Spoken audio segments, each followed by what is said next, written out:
Hola docente, bienvenido al último video de esta serie de videos sobre psicolingüística, videos de temas selectos del campo de adquisición de segundas lenguas.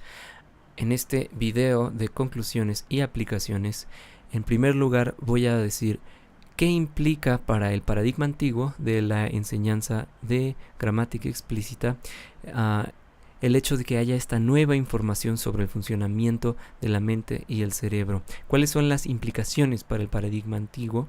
Y después voy a decir cuáles son los principios del nuevo paradigma basado en las investigaciones actuales del campo de la adquisición de segundas lenguas. Después voy a proponer cómo podemos adaptar un currículo para que refleje lo que sabemos sobre el funcionamiento de la mente y el cerebro al aprender idiomas. Y al último voy a dar una serie de recursos o recomendar una serie de recursos para la exposición a input, tanto auditivos, escritos, como por interacción, como por medio de recursos audiovisuales. Entonces vamos a empezar. ¿Cuál es la motivación de este video? Pues bueno, después de informarnos sobre las evidencias actuales, debemos darnos cuenta de que la implicación es un cambio de paradigma, un cambio bastante profundo en nuestra forma de pensar y en las acciones que tomamos en pro del desarrollo óptimo del alumno. Vamos a revisar el cambio de paradigma. ¿Qué olvidar del pasado? Bueno, enseñar gramática es una actividad, aunque a veces útil, muy limitada e ineficaz, porque, y aquí pongo todo lo que hemos estudiado en estos 7 u 8 videos de psicolingüística y 3 de vocabulario. ¿Por qué es limitado e ineficaz? Bueno, en primer lugar, se enseña una porción minúscula de todo lo que constituye a un idioma. Esa porción no es representativa del idioma y no se puede dominar una lengua con tan poca información. Después, casi absolutamente todo lo aprendido, no adquirido, aprendido, se olvida en alrededor de un año. El cerebro, por otra parte, produce el idioma a través de la representación mental y esta se construye por la experiencia con el idioma. Las descripciones del idioma que enseñamos en clase no se parecen a los contenidos de esta representación mental. La evidencia indica que la interconexión entre conocimiento explícito e implícito es muy limitada, ocasional, desconocida, no fiable. Es decir, no podemos partir de que lo aprendido va a llegar a ser adquirido. Los estadios de errores, por otra parte, los estadios de errores gramaticales son inevitables y no son afectados por la práctica de estructuras. También sabemos que la corrección de errores tiene efectos contraproducentes en el alumno y por último, el léxico es más complejo, prioritario y necesario para el proceso de adquisición. Tiene un valor semántico mayor y sin embargo está muy desatendido. Los alumnos adquieren idiomas a pesar de los sistemas basados en gramática explícita, no gracias a ellos. Entonces, ¿de qué principios partimos entonces? La representación mental es lo que genera la producción del lenguaje. La representación mental se construye al estar expuesto a mensajes del idioma meta de forma consistente y constante. Sin input no hay adquisición. La atención debe estar en las fuentes y tipos de input y no en la gramática cuando somos maestros. La comunicación proviene de la representación mental. La comunicación cambia dependiendo del contexto y estas diferencias sutiles no se pueden enseñar, no solo porque son sutiles, sino porque también son subjetivas. No hay reglas absolutas para este tipo de cambios, de este tipo de adaptaciones al contexto. La comunicación solo se puede desarrollar al comunicarnos y no se puede practicar. Se necesita de una variedad de contextos, o sea, locaciones, hablantes y propósitos para desarrollarla. Las 4 habilidades de la comunicación entonces son comprensión, producción, interacción y mediación. No se pueden practicar y se desarrollan al comunicarnos. Se necesita de input e interacción para el desarrollo del conocimiento pragmático implícito. Muy poco de la gramática se puede realmente enseñar, aunque sí es enseñable. En la interacción hay mediación, esto quiere decir recursos o estrategias para la negociación de significado. Por eso en la comunicación, durante la comunicación, puede crecer la representación mental. Vamos al siguiente. Hay muchos errores en la adquisición de la primera lengua y también en la de la segunda lengua. Esto es simplemente cómo funciona el cerebro. Es inevitable y no es evidencia de que el alumno no esté aprendiendo bien. De hecho, es evidencia de que el alumno está procesando el idioma. La enseñanza de gramática explícita brinda tranquilidad, certeza y estructura a los maestros de idiomas porque logra que los alumnos hablen y escriban con cierto grado de precisión y con pocos errores, además de que provee algo fácil de evaluar. Sin embargo, el beneficio es temporal. Estas prácticas no fomentan el dominio real de un idioma y no necesariamente van en beneficio del alumno. Además, el tipo de evaluación que conllevan no refleja el estado del proceso de adquisición de lengua del estudiante, reflejan el uso del monitor. Y el estado de la adquisición de lengua del estudiante es el estado de un proceso realmente complejo, personal, tremendamente multifactorial y extremadamente difícil de evaluar. La adquisición es más compleja de lo que a veces a los maestros nos gustaría creer que es. Un estudiante que no está entrenado para preocuparse tanto por los errores podría potencialmente expresar más información que un estudiante, digámoslo así, preciso. Y así, sin esta preocupación, podría tener más oportunidades de interacción, lo cual resulta en mayores oportunidades para la negociación de significado y el desarrollo de la comunicación, es decir, más oportunidades para poder adquirir el idioma, para mejorar el proceso de adquisición. La enseñanza de gramática puede ayudar a los alumnos de gran aptitud a perfeccionar aspectos finos del idioma, pero no a los que no tienen la aptitud. Y recordemos, en el salón hay ambos. También puede ayudar a los alumnos a hacer el input más comprensible, pero si nos ponemos a enseñar gramática, esta tiene que darse en ciclos de repetición en varios niveles, porque se olvida. Además, se tiene que dar con la conciencia de que el alumno no la va a dominar por este medio, aunque así lo aparente con el monitor. Así lo va a aparentar, pero no va a significar que este conocimiento ya esté en su representación mental, solo que lo está usando con monitor. Esto no es adquisición. Y entonces tenemos que tener la conciencia de que no lo va a dominar, sino que va a pasar por algunos estadios de errores. Primero se va a equivocar en una cosa y después en otra y después en otra, hasta que por fin domina la estructura gramatical, porque ya su representación mental está completa, por así decirlo. Entonces, ¿cuál es la implicación? Entonces, ¿ya no hay que enseñar gramática? No, esa no es la implicación. Esta nada más es la explicación de aquellas quejas constantes que oímos de los maestros. Les enseño muchas cosas que no usan. Pues sí, porque estamos dándolo de forma explícita y no estamos dando la suficiente input para que esto llegue a su representación mental. O las quejas de algunos alumnos que dicen: llevo 30 años estudiando inglés y no puedo entender bien ni hablarlo. Entonces la implicación no es que ya debemos de dejar de enseñar gramática. No. La implicación es que entender el impacto real de la gramática explícita nos ayuda a saber cómo utilizarla en clase y cómo planear su enseñanza. Entonces aquí ponemos esta nueva diapositiva. ¿Cómo debemos enseñar gramática según el funcionamiento del cerebro? Entendiendo alcances e intenciones. La intención de enseñar gramática es hacer el input más comprensible para los estudiantes. La intención es que estos patrones estén en su conocimiento pasivo, que los puedan reconocer para que puedan aprovechar mejor el input.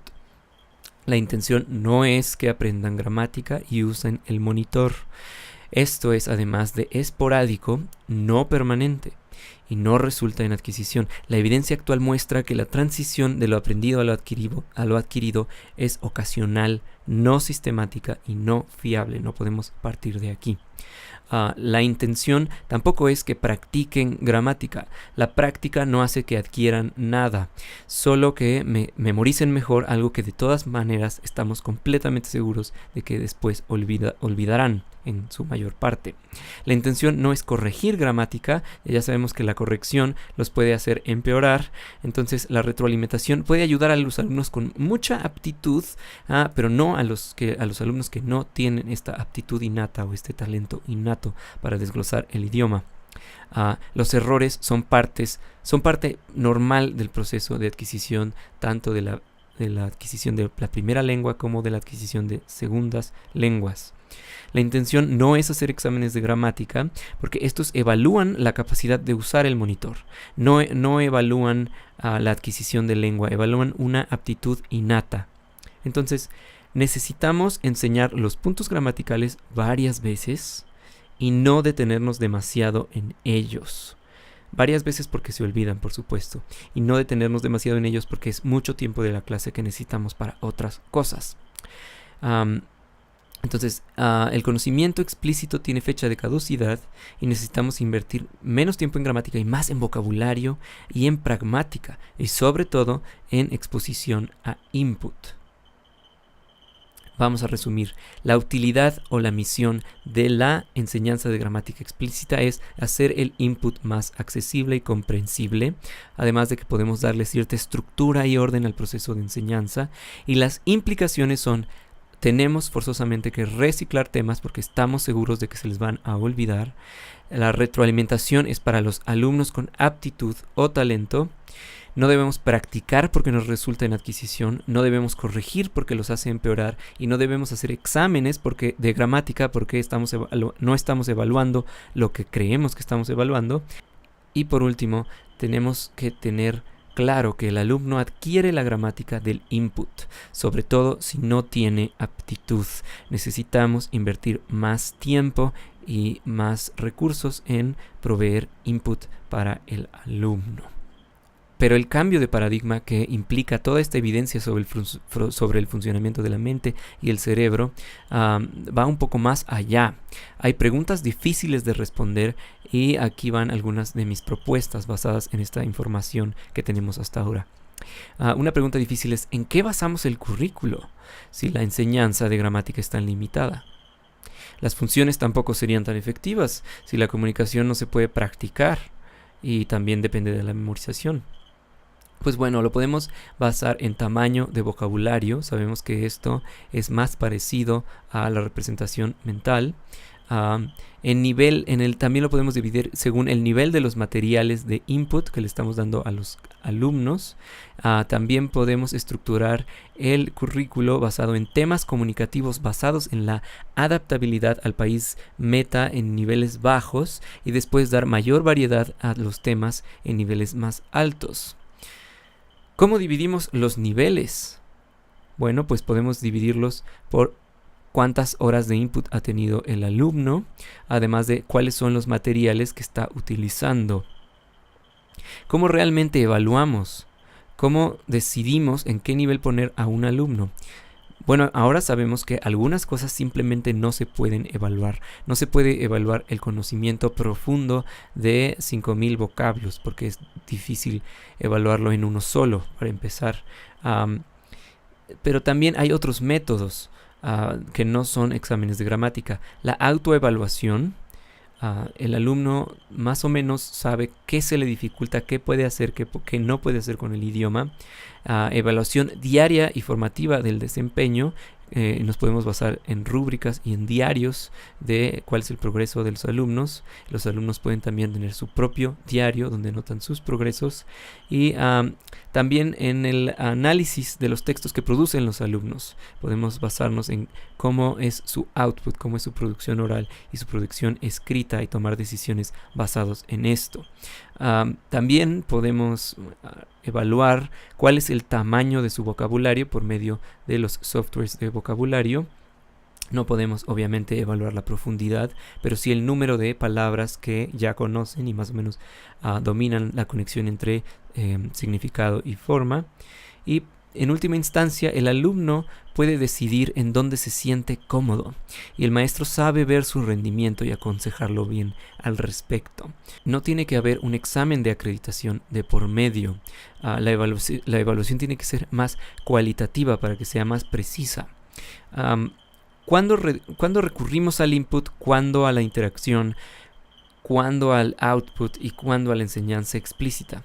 Pues bueno, input como base del curso, y para el desarrollo de la fluidez, interacción para el desarrollo de la comunicación, output para una evaluación tentativa de la representación mental de lo que el alumno ha aprendido, y enseñanza explícita en temas selectos por medio de ciclos de repetición y con retroalimentación explícita solo si el alumno muestra aptitud. Ahora tenemos que profundizar un poco más en cómo estructurar un currículo en este nuevo cambio de paradigma según la evidencia psicolingüística. Pues bueno, a veces un currículo es demasiado lineal. Un currículo lineal presupone que el aprendizaje es lineal y positivista. Es decir, aquí vemos en esta gráfica, en el 2012 no sabía nada, en el 2013 ya pasé unos niveles y ya sé 25% del idioma, en el 2014 ya sé 50%, en el 2015 ya sé 70% y así avanzamos linealmente hasta que llegamos al 100%. Un currículum de este tipo es una lista de contenidos y se presupone que el alumno aprenderá dichos contenidos en este orden lineal hasta que ya puede decir lo que dice aquí. Ya sé francés. Pero la adquisición no es un proceso lineal positivista. Esta gráfica representa un poco mejor cómo es el camino para llegar al dominio de un idioma. Aquí tenemos a alguien que empieza en el 2012, en el 2013 avanza algo, en el 2014 también, y en el 2015 tiene esta sensación que le da el currículo lineal. Ya fue a la escuela, ya estudió y dice, ya sé francés. Pero después se muda a París, digamos. Y en este año de adaptación, 2015-2016, se da cuenta de que aprendió muchísimas cosas en términos de sensibilidad sociocultural, tamaño de vocabulario, representación mental, pronunciación, profundidad de conocimiento léxico y competencia pragmática. Sigue aprendiendo.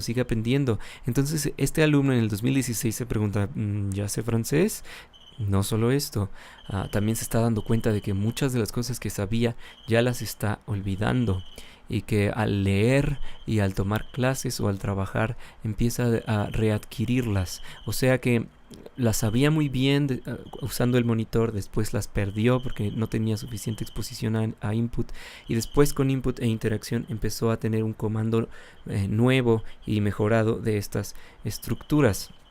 Para el año 2017 ha visto que el idioma es simplemente tan vasto y tan complejo que simplemente se queda pensando, bueno, ¿qué es saber francés en realidad? Porque yo puedo trabajar muy bien, puedo estudiar muy bien, puedo pedir en un restaurante, pero a veces cuando veo una obra literaria en francés no entiendo ni la mitad de las palabras que están ahí contenidas. Entonces, realmente la adquisición del lenguaje no es lineal y depende en gran medida de cuáles son nuestras necesidades como hablantes del idioma. Entonces, ¿cuáles son los problemas de este currículo lineal? Bueno, el currículo lineal me da quizá del tema 1 al 10 y presupone que así va a ser la adquisición. Sabemos que el orden de enseñanza nunca es el orden de adquisición, entonces pues esto no es realista. Por otro lado, sabemos que, por ejemplo, el nivel 1 va a durar 2 meses y después si el alumno acredita, pues pasa al nivel 2. Ok, pero estamos completamente seguros de que en 2 meses no va a tener la suficiente cantidad de input para consolidar lo que aprendió en este nivel 1. Entonces la propuesta que se hace es lo que podemos ver aquí a la derecha, donde hay un nivel 1 que no tiene principio ni fin. Es un nivel 1 que está abierto todo el año y los estudiantes pueden entrar cualquier día. Siempre se están reciclando los mismos temas. Y el alumno puede salir de este ciclo en el momento en el que siente que ya están consolidados los temas de este nivel y que ya puede pasar al nivel 2. ¿Okay? Entonces vamos a ver estas características. Un currículo circular basado en las evidencias del campo de la adquisición de segundas lenguas es una lista de opciones para cada nivel, temas, materiales y actividades que son los mismos y que se reciclan. Hay menos niveles precisamente porque el curso no tiene ni principio ni fin, puede durar 1 año o 6 meses dependiendo de cuando el alumno se sienta listo para transicionar al siguiente nivel. No es un curso lineal, todas las clases son diferentes, todos los semestres es un curso diferente y gira alrededor de los mismos temas. Esto ya lo había dicho, se reciclan los temas hasta que el alumno sienta que ya están consolidados. Se espera que el alumno tome el curso más de una vez. Esto da el tiempo. No solo lo toma un semestre, a lo mejor lo toma 1, 2 o 3 semestres. Esto da el tiempo necesario para que dentro del ciclo se exponga una cantidad de horas necesaria para consolidar los contenidos de este curso. En algunas versiones de este currículo circular no hay periodos escolares. El alumno puede entrar al nivel cualquier día, porque el curso pues no es lineal, y pasar al siguiente nivel cuando siente que puede, y considerando por supuesto la opinión del profesor, quien lo está evaluando pues todos los días y sabe su rendimiento y más o menos sabe cuál es la condición de este alumno y cuántos libros ha estado leyendo, etc. La gramática se recicla, obviamente. No hay tema 1 y tema 30. El tema 1 puede ser el tema 28 si ese día llegó el alumno a la clase, y todos los temas son de este nivel. Pero no se cierra la posibilidad, por supuesto, de explicar otros temas si el alumno los necesita para entender algo que leyó o escuchó. Después de esto, hay actividades de grupo y programas individuales, es decir, el alumno va a asistir a una clase donde hay un grupo y van a realizar ciertas actividades, pero él va a tener su propio programa individual. El alumno tiene un material personalizado para aprender vocabulario y escoge sus fuentes de input, escoge los libros, sitios web o revistas que va a leer para exponerse a input. Estos sitios, revistas o libros obviamente van a ser recomendados y proveídos por nosotros. Tenemos que revisar que pasen por nuestro filtro. Se solicitan algunos requisitos por periodo escolar, por semestre, digamos. Por ejemplo, leer 3 o más libros graduados y que el alumno esto sea obligatorio para él. Y dependiendo de las necesidades del alumno, puede haber cursos adicionales al currículo general. No tiene que ser nivel 1, 2, 3, 4, sino que los alumnos que estén en nivel 3 o 4 pueden tomar en otro horario, otro nivel, otro curso, por ejemplo, de redacción académica o de preparación para algún examen de certificación. Pero incluso con todos estos esfuerzos de adaptar a una escuela y los materiales y las dinámicas de los profesores a las evidencias actuales del funcionamiento de la mente y del cerebro, incluso con todo este esfuerzo, hay un impacto que es el impacto real de una institución educativa que obviamente tiene límites. Entonces vamos a ver esta pregunta generadora. ¿Cuál es el impacto de una institución educativa en la adquisición de una segunda lengua?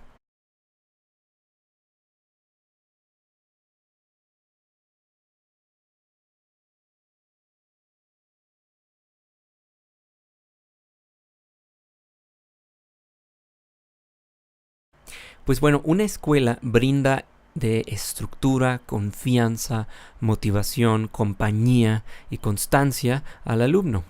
La mayoría de los alumnos simplemente no pueden emprender el proceso de adquisición sin la experiencia institucional. No obstante, no se puede enseñar, aprender o adquirir todo en una escuela. Las horas de clase de una institución simplemente no son suficientes, ni siquiera se acercan al número de horas necesarias para la adquisición. Se necesitan muchísimas horas de input y contextos de interacción para el dominio real de un idioma, el cual implica, ¿qué es un dominio real? El cual implica un uso espontáneo, natural y no exótico, es decir, frases que realmente la gente en el idioma meta usa y no frases que a mí se me ocurre que están bien. Un buen vocabulario básico interpersonal, así como un buen vocabulario especializado. Un uso sensible y adaptable al contexto. Un uso del idioma sensible y adaptable al contexto. Un lenguaje adquirido y consolidado a largo plazo, es decir, no proclive al olvido como lo es nuestra lengua materna, no proclive al olvido. No podemos aportar todo, como institución educativa, pero sí podemos conocer el proceso de adquisición de lengua y basarnos en él para crear una experiencia escolar de mayor impacto. Aquí podemos empezar conociendo los materiales de enseñanza de vocabulario que vimos en el video 3 de ese tema y los materiales basados en input que los voy a dar aquí. Entonces vamos con esta clasificación de materiales de input que es crucial para poder adaptarnos a este nuevo paradigma basado en la evidencia psicolingüística. ¿Cuáles son los 4 tipos de input? Bueno, pues yo hago esta categoría de 4 tipos de input. Hay input auditivo, que requiere bastante velocidad de procesamiento, a menos de que la grabación, a propósito, en la grabación los actores hablen de una forma lenta. Y sin vocabulario no se puede discernir el discurso. Mucha de la comprensión oral viene de si tenemos el vocabulario para entender esa grabación o no.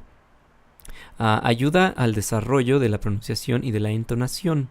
La gente desarrolla una pronunciación y una entonación más realista porque ya sabe cómo es que realmente habla la gente, los hablantes de la lengua meta. Contiene rasgos de personalidad e identidad, así como de actitud y emociones del hablante. Y estas pequeñas evidencias de personalidad, identidad, actitud y emociones vienen en la entonación y en otras cosas, y el alumno las adquiere de manera implícita, de manera inconsciente. Después tenemos el input escrito. Y sabemos que cuando se lee en voz alta, todas las palabras del discurso se vuelven bastante presentes y evidentes. A veces el alumno cuando lee se salta las palabras que no conoce. La lectura aporta bastante estructura al proceso de adquisición. La inclusión de la lectura extensa sabemos que no es opcional o complementaria, sino que es crucial para el desarrollo de la fluidez. Los mejores efectos se dan cuando la lectura extensa es parte del currículum, es decir, le decimos al alumno, tienes que leer en este periodo 3 libros graduados o más. Obviamente que él los escoja. Debe haber comprensión de lo que se lee per se. No debe ser un texto difícil, sino un texto que promueva la lectura fluida. Y la lectura fluida fomenta la consolidación de contenidos ya conocidos y la inferencia de aquello que no es conocido. El contenido que debe ser elegido por el alumno, y esto es muy importante porque tiene que ser de su interés. Por último, sabemos que la lectura intensiva y no la extensa, que es la que funciona, la lectura intensiva puede ser benéfica, pero no fomenta el desarrollo de la fluidez, tiene otras intenciones. Estos ejercicios de comprensión de lectura, donde la lectura está más allá del nivel de competencia del alumno, tienen otra intención. No fomentan el desarrollo de la fluidez, fomentan otro tipo de cosas, como estrategias para la comprensión, etc. Hay otro tipo de input, que es el input por interacción. Esto es cuando hablamos con un hablante nativo o con alguna otra persona que tiene quizá el mismo nivel o mayor nivel a nosotros. Y aquí la comunicación provee negociación de significado. Es decir, yo corrijo lo que estoy diciendo, pero no lo corrijo porque sea estructuralmente mejor o gramaticalmente correcto. Lo corrijo porque quiero que me entiendan. Entonces, estos cambios que yo hago son negociaciones de significado. ¿Te refieres a tal? No, yo decía tal, etc. Esto es necesario para el desarrollo de la representación mental y para el desarrollo de la competencia pragmática. El salón de clases no puede sustituir contextos reales. Esto simplemente es una verdad, una realidad del proceso de adquisición de idiomas. La interacción con hablantes nativos puede ser benéfica para el desarrollo de la comunicación y de la representación mental. Hay otro tipo de input que es el audiovisual. Los videos con historias, personajes y subtítulos en la lengua meta proveen mucha información que puede ser aprovechada para la construcción de la representación mental. Se pueden ver las actitudes socioculturales de los hablantes de la lengua meta y son muestras más o menos realistas de las expresiones frecuentes de los hablantes nativos. Es un buen input porque hay muchos diálogos que ejemplifican una comunicación estándar en la lengua meta. Además, está lleno de información contextual porque hay imágenes, hay acciones, hay sonido, etcétera. Y esto ayuda al alumno a inferir lo que está escuchando y también ayuda en su negociación de significados. Muy bien, ahora vamos directamente con qué recursos hay para cada tipo de input. Para el input auditivo existen los podcasts, por ejemplo. Hay muchos podcasts en la web, por ejemplo en iTunes, o podemos buscarlos en Google, y muchos de ellos son gratuitos. Un buen podcast puede contener un diálogo, la traducción del diálogo a la lengua del alumno, vocabulario y una discusión espontánea acerca del diálogo por parte de los maestros nativos y en la lengua meta.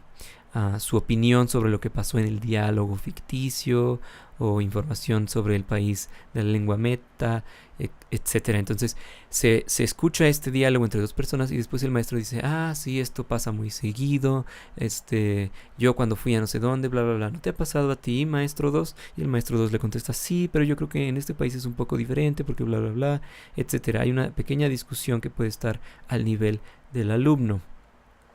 Entonces el alumno tiene un diálogo en el cual se está basando y además un input extra que es la discusión de los maestros. Mucho material de podcasts está en español de España. Entonces necesitamos más maestros con iniciativa para la producción de podcasts de las variantes americanas del español.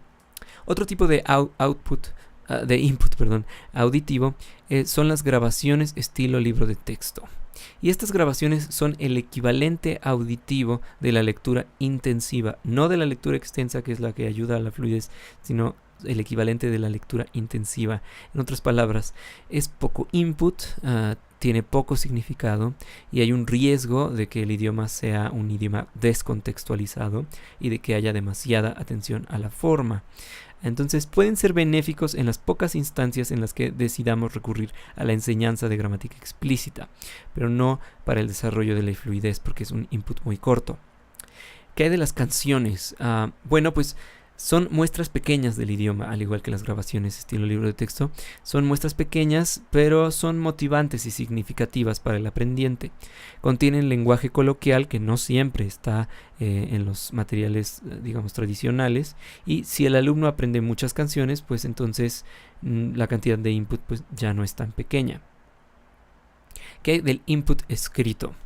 Pues bueno, en primer lugar tenemos los libros graduados, que son, digamos, el corazón de los programas de lectura extensa. Las novelas graduadas son novelas completas con temas de adolescentes y adultos adaptadas a todos los niveles del español. Ya lo vimos en el video de lectura extensa. Por ejemplo, el nivel 1 puede ser libros enteros donde se repiten las mismas 300 palabras para formar la historia y para acabar las 100 páginas de todo el libro. Debe ser contenido interesante para el alumno y es el alumno quien escoge sus libros. Muchos están en español de España, entonces otra vez necesitamos más maestros con iniciativa para la producción de libros graduados en las variantes americanas del español. ¿Qué más hay aparte de los libros graduados? Bueno, hay revistas y periódicos simplificados. Son productos con artículos en los que se ha simplificado el idioma. Se basan en un artículo o en una noticia real. Y bueno, este recurso es difícil de encontrar en español, pero entonces necesitamos iniciativa en la industria de materiales de enseñanza de español para que haya más materiales de este tipo. Y este tipo de recursos facilitan la exposición diaria a input y mantienen al alumno enterado del vocabulario y expresiones de los eventos mundiales relevantes que ya conoce. Si el alumno le gusta leer el periódico por ver la política, pues en estas noticias o revistas simplificadas también lo puede hacer, pero en su lengua meta, a pesar de que sea nivel 1 o 2. O a lo mejor está interesado o interesada en moda, o a lo mejor está interesado o interesada en ciencias, y entonces estas revistas simplificadas les dan la oportunidad de leer lo que normalmente leerían en la lengua meta y no como normalmente lo hacen en su primera lengua. Pues bueno, después tenemos el material auténtico. Auténtico significa material no adaptado para la enseñanza, material como es los textos como realmente son en el país meta. Cuando un alumno llega al nivel adecuado, el material auténtico ya es comprensible. Recuerden que nos referimos a estos conceptos como el de la zona de desarrollo próximo. El alumno puede llegar ya a un nivel donde el material auténtico está en esa área, en esa zona de desarrollo próximo, o en ese I+1 del que habla Krashen, que es, digamos que es pues lo mismo. Lo mejor es exponerse a este tipo de material en cuanto sea posible y viable. Ello asegura un sano desarrollo de la representación mental. Recordemos que el cerebro colecciona información de frecuencia, es decir, qué tan frecuente se utiliza una expresión. Y si nos limitamos exclusivamente al material que ya está simplificado, pues esto no va a ser un retrato realista de cómo es el idioma realmente. Entonces, en cuanto el alumno llegue a este nivel, lo mejor es que se exponga a este tipo de libro, de input. Pueden ser libros, revistas, cómics, periódicos, artículos de internet, de Wikipedia, material especializado en del campo de interés del alumno, etc. Por ejemplo, aquí pongo la revista Muy Interesante, o la revista Proceso, o quizá una obra literaria como lo es Historias de Cronopios y Famas de Julio Cortázar, etc. Después tenemos también blogs. Un blog es una publicación periódica donde una persona o un grupo de personas exponen algún tema de interés. Por ejemplo, hay blogs como el que pongo aquí relacionados con los micro hogares o las micro casas, las personas que viven en casas muy pequeñas para tener menos posesiones y según ellos así ser más felices y tener una menor huella ecológica, etcétera. Hay blogs de, por ejemplo, personas que tuvieron cuatrillizos espontáneos y bueno, su vida cambió y publican cómo es su vida ahora con estos nuevos 4 hijos, cómo se adaptan al proceso, etcétera. Quizá alguno de nuestros alumnos esté interesado en eso. No importa el tema. Hay muchos temas y hay muchos blogs en español, y nosotros pues podemos buscar el tipo de blogs que hay y recomendárselos a nuestros alumnos para la lectura extensa. Después vamos con los métodos de input por interacción. Tenemos 3 grandes métodos aquí. Uno es el Skype. El alumno puede recurrir a conversaciones por videollamadas con hablantes nativos del idioma meta. Puede haber varios formatos para esto. Por ejemplo, entrevistas, donde el alumno hace unas preguntas al hablante nativo. Y esto es mayormente input auditivo, no tanto interacción. Pero también puede ser una conversación mutua, utilizando preguntas generadoras de algún tema, cualquier tema de interés. Puede ser comparación de cultura a través también de preguntas generadoras. Puede ser una discusión o una especie de debate con base en algún tema de interés mutuo, o conversaciones espontáneas, simplemente hablar con estas personas de lo que esa persona guste o de lo que el alumno en cuestión guste. Las universidades del mundo pueden crear programas para las interacciones de este tipo, es decir, nosotros en la UNAM nos podemos poner de acuerdo con la Universidad del Cairo. Las personas que estudian español allá hablan con estudiantes de la UNAM, y los estudiantes de la UNAM que están estudiando árabe pues hablan con estas personas de la otra universidad que son de su misma edad, etc. Hay un intercambio cultural en medio de todo esto que también es muy enriquecedor. Después del Skype tenemos también una aplicación móvil llamada HelloTalk. En esta aplicación se pueden buscar compañeros de intercambio de idioma y chatear con ellos. La aplicación incluye mensajes de audio, además de mensajes de texto, y opciones para corregirse mutuamente. Esta es una manera muy sencilla de estar en contacto con hablantes nativos si en nuestra cotidianidad no podemos lograrlo normalmente. Y bueno, en el proceso también está abierta la posibilidad de que se formen amistades internacionales. Por último, tenemos la residencia en el país de la lengua meta. Y aquí es donde algunas personas me dicen, ya te estás poniendo muy burgués. Pues sí, pero la residencia en el país de la lengua meta realmente provee de oportunidades de comunicación en una variedad de contextos comunicativos del mundo real. Esto es comunicación realmente contextualizada. Entonces, es parte de una realidad del proceso de adquisición. Nos vamos a beneficiar de estar en contextos reales, obviamente para quien tenga la posibilidad de hacerlo. Que bueno, hoy en día hay becas y hay muchas oportunidades que quizá antes no eran tan comunes. En los viajes es recomendable quedarse con una familia del país o con alguien del país. Por ejemplo, ahorita que está muy de moda esto de Airbnb, pues ver que la persona que nos está rentando la casa, si vive ahí, pues sea de ese país y nos pueda proveer de oportunidades para interactuar cotidianamente en el idioma meta. Esto fomenta el proceso de aculturación y también fomenta el proceso, obviamente, de adquisición de lengua y de la adquisición de la competencia pragmática y del desarrollo de la comunicación. Pues sí, la realidad del proceso de adquisición es que no todo se puede enseñar, aprender y o adquirir en una escuela, y que pues no, los contextos reales nos pueden dar un impacto muy grande en nuestro proceso de adquisición. El último tipo de input es el tipo audiovisual. Nos estamos refiriendo a series, películas, videos, vlogs con V, no con V grande, y televisión. ¿Qué hay de las series? Bueno, las series aseguran una exposición consistente y constante al input. Tienen mucho diálogo, tienen personajes, situaciones y aportan mucho contexto y muestran mucha información sociocultural. No son accesibles para los estudiantes de bajo dominio, por supuesto. Estamos hablando de estudiantes quizá del nivel intermedio. Es necesario verlas con subtítulos en la lengua meta para asegurar un buen intake, para que todo sea explícito, para que las palabras que escuchan estén ahí, sean evidentes, y que no sea simplemente una cadena morfofonológica incomprensible. Las películas tienen los mismos beneficios que las series, pero no es tan fácil convertirlas en un recurso consistente porque son largas. No todos nuestros alumnos tienen 2 horas al día para meter estas películas y tener esa cantidad de input. Además de que, bueno, las series tienen no tenemos que pensar en nada. La serie dura 1 hora.